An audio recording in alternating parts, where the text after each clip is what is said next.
আসসালামু আলাইকুম বন্ধুরা, কেমন আছো? আশা করছি ভালো আছো। আমিও ভালো আছি। চলে আসছি তোমাদের সামনে আবার একটা নতুন রেসিপি নিয়ে। এখানে মুরগির মাংস হাতে মাখানো হবে।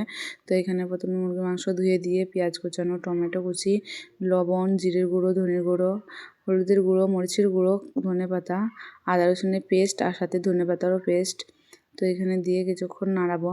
তো অল্প পরিমাণে বাটি দেওয়া জলটা দিয়ে দেবো। এখানে কষাতে থাকবো মাংসটা যতক্ষণ না তেল ছেড়ে দিচ্ছে। তো দেখতেই পাচ্ছ মোটামুটি কষানো কমপ্লিট। এখানে কষানো হয়েই এসছে। তো দেখতেই পাচ্ছ কষানোতে হেবি সুন্দর লাগছিলো। তো এখানে তেল ছেড়ে দিয়েছে। এবার পরিমাণ মতো ঝোলের জন্য জল দিয়ে দেবো। পরিমাণ মতন ঝোলের জন্য জল দিয়ে দিলাম। তো এখানে দেখতে পাচ্ছ মুরগির মাংসটা সেদ্ধ হয়ে গেলেই মোটামুটি হয়ে আসবে। ঢেকে ঢেকে রান্না করতে হবে। তো এখানে ঢেকে দিয়েছিলাম। তো উপর থেকে একটু ধনেপাতা কুচি ছড়িয়ে দেবো। তো দেখতে হেবি সুন্দর হয়েছে। এটা হলো ফাইনাল লুক। কমেন্টে জানাবে কেমন হয়েছে। আশা করছি ভালো লাগলো তোমাদেরকে এই ভিডিওটা। দেখা হচ্ছে নেক্সট একটা ভিডিওর সাথে। আজকের মতো এখানেই।